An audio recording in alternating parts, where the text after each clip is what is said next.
ठीक है sir, recording start.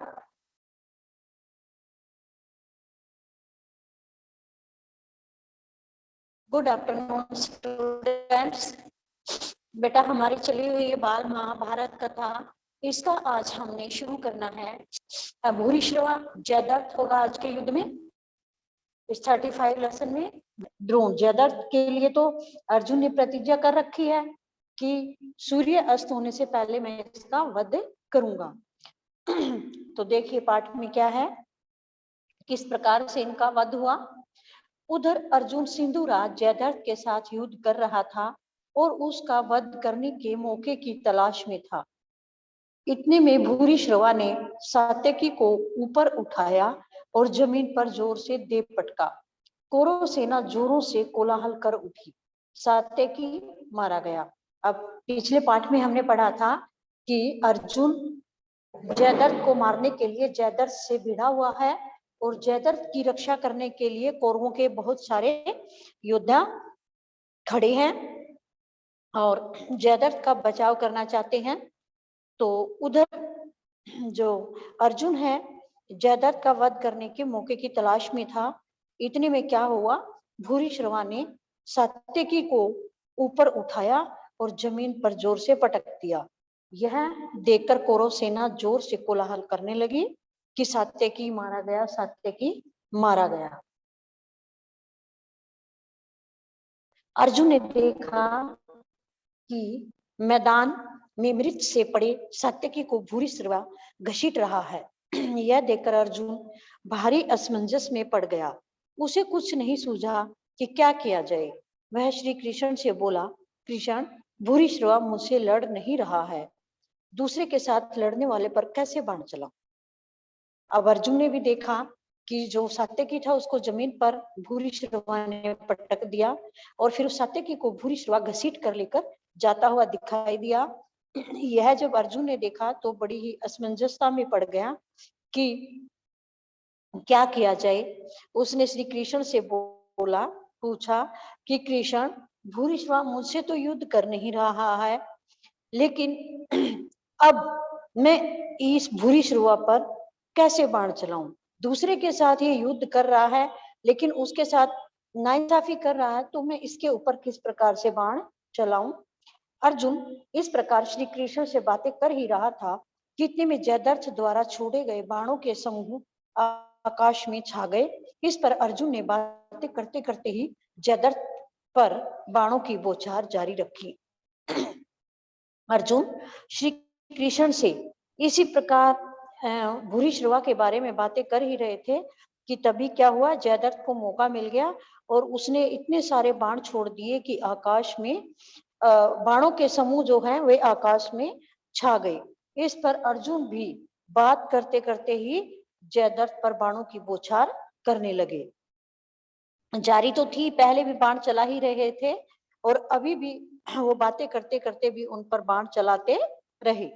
जो ही अर्जुन ने सात्यकी की ओर मुड़कर देखा तो पाया सात्यकी जमीन पर पड़ा हुआ था और भूरिश्रवा उसके शरीर को एक पांव से दबाकर और दाहिने हाथ में तलवार लेकर उस पर वार करने को उद्यत ही था। यह देखकर अर्जुन से रहा न गया। उसने उसी क्षण भूरिश्रवा पर तान कर बाण चलाया। बाण लगते ही भूरिश्रवा का दाहिना हाथ कटकर तलवार समेत दूर जमीन पर जा गिरा। अब जो अर्जुन है जयद्रथ के साथ तो युद्ध कर ही रहा था, लेकिन उसका ध्यान सात्यकी की तरफ भी था कि सात्यकी के साथ भूरिश्रवा क्या व्यवहार कर रहा है। सात्यकी जमीन पर पड़ा हुआ था। भूरिश्रवा ने उसके शरीर को अपने पैर से दबा लिया, एक पैर से शरीर को दबा लिया और दाहिने हाथ में तलवार लेकर उसको मारने ही वाला था कि अर्जुन ने उसे देख लिया और अर्जुन से रहा नहीं गया। उसने उसी समय बाण चला दिया और भूरिश्रवा का जो दाहिना हाथ बाण चलाने के लिए तैयार था वह उस बाण से कट गया और तलवार समेत दूर जाकर जमीन पर गिर पड़ा। अपना हाथ कट जाने पर जब भूरिश्रवा ने कृष्ण की निंदा की तो अर्जुन बोला, वृद्ध भूरिश्रवा, तुमने मेरे प्रिय मित्र सात्यकी का वध करने की कोशिश की है, और वह भी उस समय जबकि वह घायल और अचेत सा होकर जमीन पर निशस्त्र पड़ा हुआ है। उस अवस्था में तुमने उसे तलवार से मारना चाहा, जिसके हथियार टूट चुके थे, कवच नष्ट हो चुका था, और जो इतना थका हुआ था कि जिसके लिए खड़ा रहना भी दूभर था। ऐसे मेरे कोमल बालक अभिमन्यु का वध होने पर तुम सभी लोगों ने विजय उत्सव मनाया था। तुम ही बताओ कि ऐसा करना किस धर्म के अनुसार उचित है। अब जैसे ही भूरिश्रवा का हाथ कटा तो भूरिश्रवा ने कृष्ण की निंदा की, बुराई की। तो उसी समय अर्जुन ने कहा, हे वृद्ध भूरिश्रवा, यानी बुजुर्ग हो चुके थे, बूढ़े हो चुके थे, बूढ़े भूरिश्रवा, तुमने मेरे प्रिय मित्र सात्यकी का वध करने की कोशिश की, और वह भी कब? जब वह घायल सा होकर, बेहोश सा होकर जमीन पर बिना हथियार के पड़ा हुआ है। इस अवस्था में तुमने तलवार से उसको मारना चाहा। और दूसरा क्या किया तुमने? जिसके हथियार, जो अभिमन्यु था अर्जुन का बेटा, उसके बारे में बात है कि जिसके हथियार टूट चुके थे, अभिमन्यु के सारे हथियार टूट चुके थे, सारथी मर गया था, जो उसका रथ आदि था सारा टूट गया था, कवच भी टूट चुका था, वह इतना थक गया था कि जिसके लिए खड़ा भी नहीं रहा जा सकता था। ऐसे मेरे कोमल अभिमन्यु पर तुम सब लोगों ने क्या किया था? विजय उत्सव मनाया था, और उसको इस प्रकार से बुरी तरह मारा था और मारकर विजय उत्सव मनाया था। तो तुम ही बताओ, यह कौन सा धर्म का कार्य किया था तुमने, जो अब तुम ऐसी बात कर रहे हो?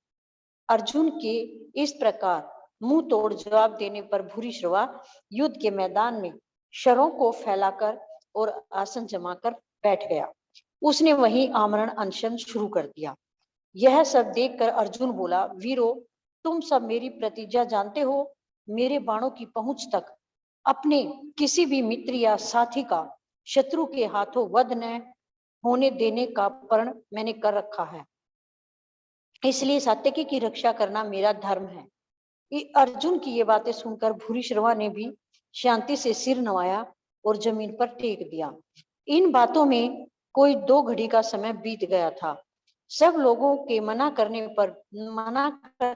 हुए भी सात्यकी ने भूरिश्रवा का सिर धड़ से अलग कर दिया। सात्यकी के कार्य को सबने निकृष्ट कहकर धिक्कारा। लड़ाई के मैदान में जिस ढंग से भूरिश्रवा का वध हुआ था, उसे किसी ने भी उचित नहीं माना। अब अर्जुन ने अभिमन्यु को इस प्रकार से मुंह तोड़ जवाब दिया, तो उसके बाद भूरिश्रवा युद्ध के मैदान में अपने बाणों को फैलाकर और आसन जमाकर बैठ गया। उसने वहीं पर आमरण अनशन शुरू कर दिया कि जब तक मैं नहीं मरूंगा तब तक मैं कुछ नहीं खाऊं पीऊंगा। वह सब देखकर अर्जुन ने कहा, हे वीरो, तुम सबको मेरी प्रतिज्ञा का पता है कि मुझे जयद्रथ का वध करना है, तो मैं जयद्रथ को संभाल रहा हूं, और तुमको क्या करना है? तुम्हें सात्यकी की रक्षा करनी है। अर्जुन की बातें सुनकर भूरिश्रवा ने भी शांति से सिर झुकाकर जमीन पर टिका दिया। इसी समय सात्यकी ने क्या किया?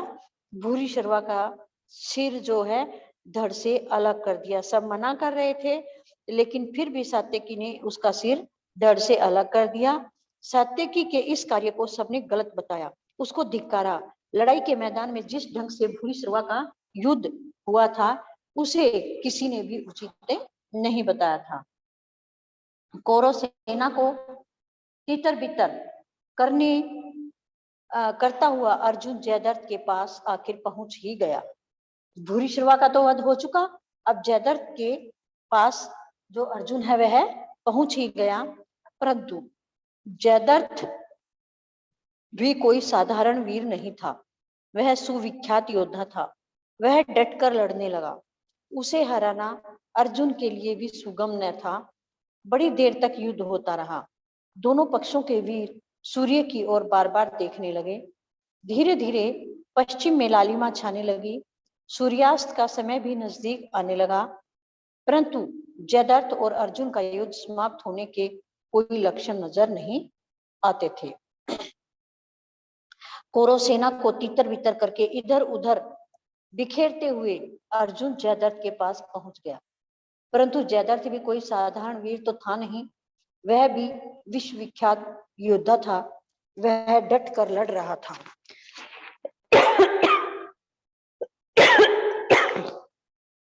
उसे हराना अर्जुन के लिए भी आसान नहीं था। बड़ी देर तक युद्ध चलता रहा। दोनों पक्षों के वीर जो थे वे सूर्य की ओर बार बार देख रहे थे। क्यों? क्योंकि अर्जुन ने क्या कहा था, जब तक सूर्य अस्त नहीं होगा तब तक मैं इसको जयद्रथ को मार डालूंगा। तो बार बार सूर्य की तरफ देख रहे थे। धीरे धीरे पश्चिम में क्या हुआ, लालिमा छाने लगी। लालिमा यानी सूर्य अस्त होता है तो लालिमा छा जाती है। लालिमा छाने लगी और सूर्य अस्त का समय भी नजदीक आने लगा। परंतु जयद्रथ और अर्जुन का युद्ध जो है वो खत्म होने के कोई लक्षण नजर नहीं आ रहे थे। यह देखकर दुर्योधन के मन में आनंद की लहर उठने लगी। उसने सोचा कि अब जरा सी देर और है, जयद्रथ तो बच ही गया और अर्जुन की प्रतिज्ञा विफल हुई सी है। जयद्रथ ने भी पश्चिम की ओर देखते हुए मन में कहा, चलो प्राण बचे। अब क्या हुआ, जैसे ही पश्चिम में लालिमा छा रही थी और दुर्योधन इस बात को महसूस करके बड़ा ही खुश था कि अब दिन छिपने वाला है, जरा सी देर है, जयद्रथ बच जाएगा और अर्जुन की प्रतिज्ञा जो है वह विफल हो जाएगी। और जयद्रथ भी पश्चिम की ओर देखकर मन ही मन में कहने लगा, चलो मेरे प्राण बच गए। इसी बीच श्री कृष्ण ने अर्जुन से कहा, अर्जुन, जयद्रथ सूर्य की तरफ देखने में लगा है और मन में समझ रहा है कि सूर्य डूब गया है, परंतु अभी तो सूर्य डूबा नहीं है। अपनी प्रतिज्ञा पूरी करने का तुम्हारे लिए यही अवसर है।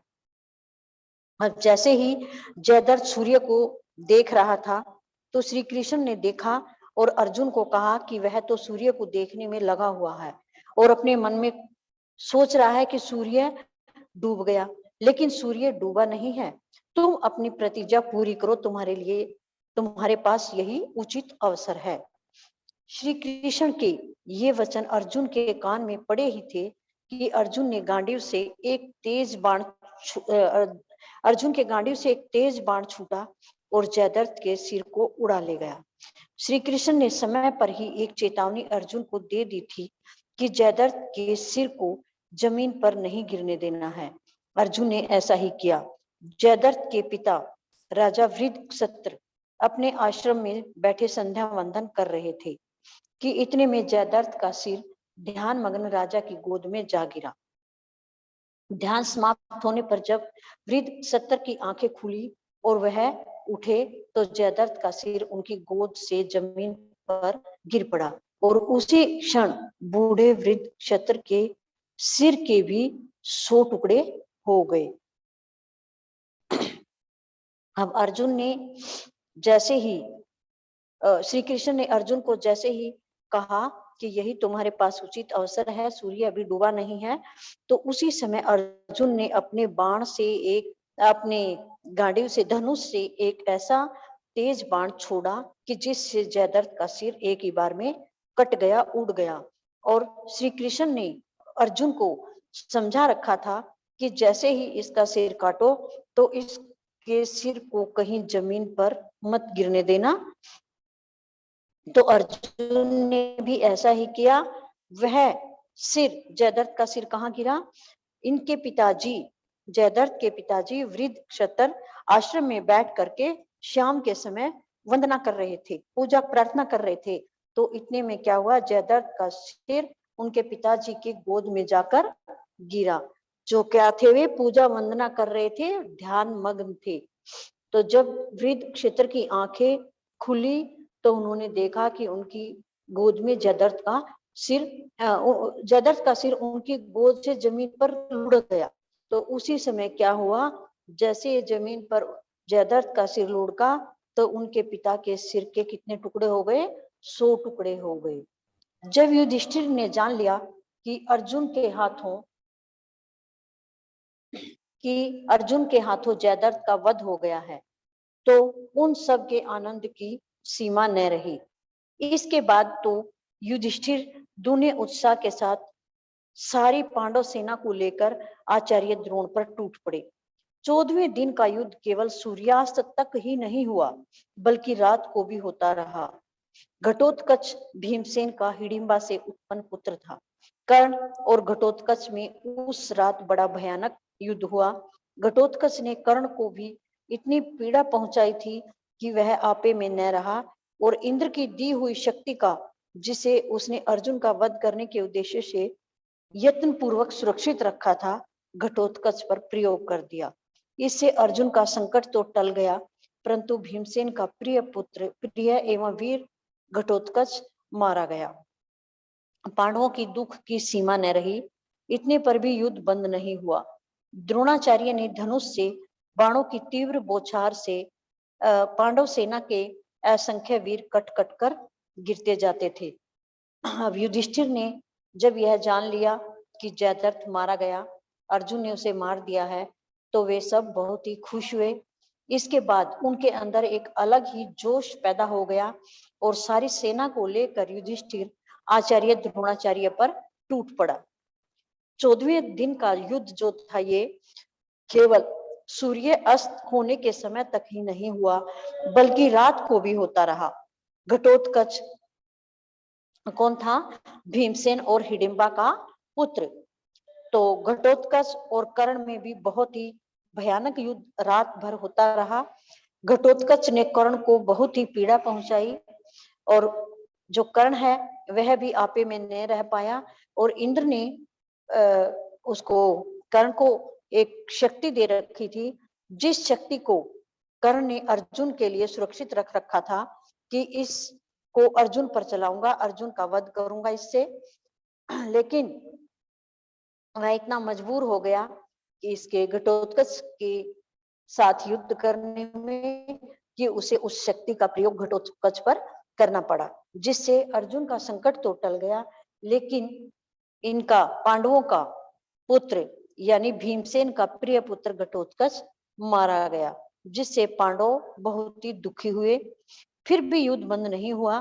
द्रोणाचार्य के धनुष से बाणों की तीव्र बौछार होने लगी होती ही और पांडव सेना की कोई नहीं वीर कट कर गिर। यह कर श्री कृष्ण अर्जुन से बोले, अर्जुन कुछ कुचक्र रख कर ही इनको परास्त कराना होगा। आज अगर परास्त न हुए तो ये हमारा सर्वनाश कर देंगे। इसलिए किसी को आचार्य के पास जाकर यह खबर पहुंचानी चाहिए कि अश्वत्थामा मारा गया। युधिष्ठिर ने काफी सोच विचार के बाद कहा कि यह पाप मैं अपने ऊपर ही लेता हूं। इस व्यवस्था के अनुसार भीम ने गदा प्रहार से अश्वत्थामा नाम के एक भारी लड़ाके हाथी को मार डाला। फिर द्रोण की सेना के पास जाकर जोर से चिल्लाने लगा, मैंने अश्वत्थामा को मार डाला। अब इस प्रकार से पांडव सेना कट कर कर गिरने लगी। तो इसको देखकर, इस दृश्य को देखकर श्री कृष्ण ने अर्जुन से कहा, अर्जुन हमें कोई ऐसा कुचक्र रचना पड़ेगा जिससे इनको हराया जा सके। यदि आज ये नहीं हराए गए तो हमें बिल्कुल नष्ट कर देंगे। इसलिए कृष्ण ने कहा कि आचार्य द्रोणाचार्य के पास जाकर किसी को यह खबर फैलानी होगी, पहुंचानी होगी कि अश्वत्थामा मारा गया। अश्वत्थामा कौन था? द्रोणाचार्य का पुत्र। तो ये इसलिए कुचक्र फैला रहे थे कि आचार्य द्रोण सोचेंगे कि मेरा बेटा मारा गया। तो युधिष्ठिर ने काफी सोच विचार किया। उसके बाद कहा कि चलो इस पाप को मैं अपने ऊपर ले लेता हूं। इस व्यवस्था के अनुसार भीम ने गदा की चोट से एक हाथी को मार दिया। लड़ाका हाथी था, उस हाथी को मार दिया, जिसका क्या नाम था? अश्वत्थामा। द्रोणाचार्य के पुत्र का क्या नाम था? अश्वत्थामा। तो मारा किसको? हाथी को गदा प्रहार से। किसने मारा? भीम ने। और फिर द्रोणाचार्य के पास जाकर जोर से चिल्लाने लगा, मैंने अश्वत्थामा को मार डाला, मैंने अश्वत्थामा को मार डाला। उधर युद्ध करते हुए द्रोणाचार्य ब्रह्म अस्त्र का प्रयोग करना ही चाहते थे कि उन्होंने सुना कि उनका पुत्र अश्वत्थामा मारा गया। वह विचलित हो गए, साथ ही उन्हें इस बात की सच्चाई पर भी शक हुआ। उन्होंने युधिष्ठिर से पूछा। आचार्य द्रोण को विश्वास था कि युधिष्ठिर झूठ नहीं बोलेंगे। अब क्या हुआ? आचार्य द्रोणाचार्य को जब यह बात सुनाई दी कि अश्वत्थामा मारा गया, तो उसी समय द्रोणाचार्य ब्रह्मास्त्र का प्रयोग करना चाहते थे। तो उन्होंने ये सुना कि उनका पुत्र अश्वत्थामा मारा गया, तो वह एकदम विचलित से हो गए, घबरा गए कि मेरा पुत्र मारा गया, यह सोचकर। लेकिन उन्हें इस बात पर सच्चाई नहीं हुई, उन्हें शक हुआ। तो उन्होंने सोचा कि मैं युधिष्ठिर से पूछता हूँ, युधिष्ठिर कभी भी झूठ नहीं बोलेंगे। तो इसलिए आचार्य द्रोणाचार्य युधिष्ठिर से पूछना चाहते हैं। युधिष्ठिर असत्य बोलते हुए डरे, पर विजय प्राप्त करने की लालसा में किसी तरह जी कड़ा करके जोर से बोले, हाँ अश्वत्थामा मारा गया। परंतु यह कहते कहते अंत में धीमे स्वर में यह भी कह दिया कि मनुष्य नहीं हाथी। इसके साथ ही भीम तथा अन्य पांडवों ने जोर का शंखनाद और सिंहनाद किया, जिससे युधिष्ठिर के अंतिम वचन उस शोर में लुप्त हो गए। अब आचार्य द्रोणाचार्य को युधिष्ठिर की सच्चाई पर विश्वास था कि यह कभी झूठ नहीं बोलेंगे। तो इसीलिए उन्होंने युधिष्ठिर से पूछा कि क्या ये बात सच है? युधिष्ठिर झूठ बोलते हुए डर भी रहे थे, परंतु विजय प्राप्त करने की लालसा में किसी तरह से उन्होंने अपने दिल को कठोर किया, कड़ा किया और जोर से बोला, हाँ अश्वत्थामा मारा गया। ये शब्द तो जोर से बोल दिए। उसके बाद थोड़ा धीमे स्वर में क्या बोल दिया? मनुष्य नहीं हाथी। हाँ अश्वत्थामा मारा गया, ये बात तो उन्होंने बहुत जोर से बोल दी, लेकिन मनुष्य नहीं हाथी ये धीरे बोल दी। धीरे भी बोली, और उसी समय जब युधिष्ठिर को ये बात बोलनी थी या युधिष्ठिर बोल रहे थे, तो उसी समय भीम और अन्य पांडव उन्होंने क्या किया? जोर से शंखनाद किया, शंखनाद बजा दिया, शंख को बजा दिया, सिंहनाद किया, शेर जैसी गर्जना की, जिससे युधिष्ठिर के जो अंतिम वचन थे, मनुष्य नहीं हाथी, ये वाली बात उस शोर में सुनाई नहीं दी। किसको? द्रोणाचार्य को। हाँ अश्वत्थामा मारा गया, ये बात तो द्रोणाचार्य को सुनाई दे गई, लेकिन मनुष्य नहीं हाथी यह सुनाई नहीं दी। क्यों? क्योंकि एक तो युधिष्ठिर ने इस बात को बहुत ही धीरे बोला, और दूसरा पांडवों ने जोर से शंखनाद कर दिया, जिससे वह आवाज द्रोणाचार्य को सुनाई नहीं दी। युधिष्ठिर के मुंह से यह सुनते ही चारों ओर हाहाकार मच गया, और इसी हाहाकार के बीच धृष्टद्युम्न ने ध्यान मग्न आचार्य की गर्दन पर खड़ग से जोर का वार किया। आचार्य द्रोण का सिर तत्काल ही धड़ से अलग होकर गिर पड़ा। अब युधिष्ठिर ने जैसे ही ये बात कही, यह बात सुनते ही हाहाकार मच गया कि हाय, आचार्य द्रोण का पुत्र भी मारा गया। इस हाहाकार के बीच में ही क्या हुआ? आचार्य द्रोणाचार्य ने तो अपने पुत्र अश्वत्थामा को मरा हुआ समझकर बेचैन हो गए, ध्यान मग्न हो गए। उनके दिमाग ने उस समय एकदम काम नहीं किया कि ये क्या हो गया। उसी समय धृष्टद्युम्न ने मौके का फायदा उठाकर खड़ग से यानी तलवार से जोर का वार करके द्रोणाचार्य की गर्दन को अलग कर दिया, और द्रोणाचार्य का सिर उसी समय धड़ से अलग होकर नीचे जमीन पर गिर पड़ा। तो यहाँ आज के युद्ध में, 14वें दिन के युद्ध में भूरिश्रवा को मारा गया, जयद्रथ को मारा गया, और आचार्य द्रोणाचार्य को भी मारा गया। तीन बड़े बड़े, और ये जो कौरवों के साथ योद्धा थे, तीन बड़े बड़े योद्धा भी ये मारे गए। तो 14 दिन का युद्ध हुआ है यहाँ तक समाप्त। और यहाँ अब ये आपको लेसन रीड करना है, लर्न करना है, और इसके क्वेश्चन आंसर भी राइट करने हैं।